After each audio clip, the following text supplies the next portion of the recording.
ஒரு கம்யூனிஸ்டா பொது வாழ்க்கைக்குள்ள வந்துட்டு தனி கட்சி ஆரம்பிச்சிருக்கீங்க. எந்த இடத்துல உங்களுக்கு அந்த கம்யூனிஸ்ட் கொள்கைகள் கசந்தது அப்படின்னு தெரிஞ்சுக்கலாமா?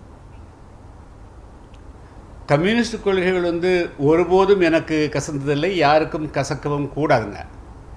நான் உலக அளவில் இன்றைக்கி மிக மிக மனிதநேயமிக்க ஒரே தத்துவம் கம்யூனிஸ்ட் கொள்கை தான், பொது உடைமை கொள்கை தான்.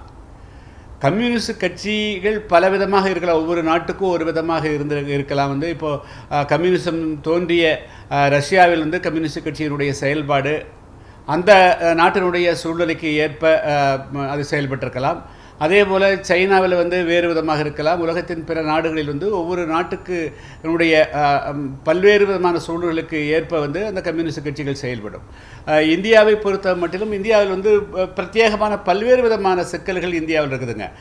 இப்போ ரஷ்யாவோ அல்லது வேறு நாடுகளை எடுத்துக்கொண்டால் முதலாளி தொழிலாளி என்ற பிரச்சனையின் அடிப்படையாக மட்டும்தான் கம்யூனிஸ்ட் கட்சிகள் பெரும்பாலும் செயல்பட்டிருக்கின்றன.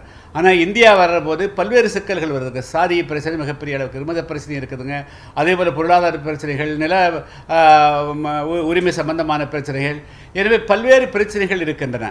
அந்த வகையில் நீங்கள் பார்க்கின்ற பொழுது இங்கே இந்தியாவில் செயல்பட்ட கம்யூனிஸ்ட் இயக்கங்கள் இந்தியாவுடைய கோர் இஷ்யூவான மிக மிக முக்கிய இஷ்யூவான, அதாவது கம்யூனிஸ்ட் கட்சி என்ன சொல்லுகிறது என்று சொன்னால், உழைக்கும் தோழர்களை ஒன்று கூடுங்கள், உலகம் நமது என்று சிந்துபாடுகள் என்று சொல்வதைப் போல உலகத்தில் இருக்கக்கூடிய அனைத்து தொழிலாளர்களையும் ஒன்றுபடுத்துவது, அதே போல் இந்தியாவில் இருக்கக்கூடிய அனைத்து தொழிலாளர்களையும் ஒன்றுபடுத்துகின்ற பொழுது பல சிக்கல்கள் இடையூறு வருது.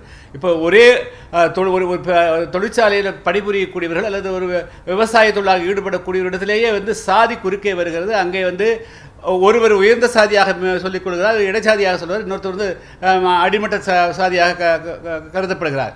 எனவே அங்கே தொழிலாளர்களையே இங்கே இந்தியாவில் ஒரே அணியினர்கள் ஒன்றுபடுத்த முடியாத ஒரு மிகப்பெரிய சூழல் இருக்கிறது. இதை எப்படி இந்த சாதியும் வர்க்கத்தையும் ஒன்றுபடுத்துவதற்கு உண்டான சூத்திரங்களை இந்தியாவில் இருக்கக்கூடிய கம்யூனிஸ்ட் இயக்கங்கள் சரியாக பயன்படுத்த முடியாமல் போனதுதான் இந்தியாவில் கம்யூனிஸ்டுகள் வெற்றி பெற முடியாமல் போனதுக்கு மிக முக்கியமான காரணம். அது கம்யூனிஸ்ட் கட்சிகளையே கூட சொல்ல முடியாது. இருந்தாலும் கூட அதுக்குண்டான சூத்திரங்களை கண்டுபிடித்து முறையாக கையாளருடைய விளைவாக இங்கே ஒரு பெரிய மாற்றத்தை கொண்டு வர முடியல.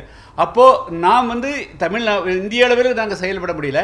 அப்போது தமிழ்நாட்டு அளவுக்கு பொது உடைமை தத்துவத்தை, பொது உரிமை தத்துவத்தை, சமத்துவம் சம உரிமை அந்த தத்துவத்தை உள்வாங்கி கொண்டு தான் புதிய தமிழகம் கட்சி இன்றும் செயல்படுகிறது. எனவே கம்யூனிஸ்ட் தத்துவம் எனக்கு ஒருபோதும் கசந்ததில்லை. இன்று அந்த பொது உரிமை தத்துவம் தான் இந்த புதிய தமிழகத்தினுடைய மிக ஆன்மாக இருந்து செயல்படுகிறது.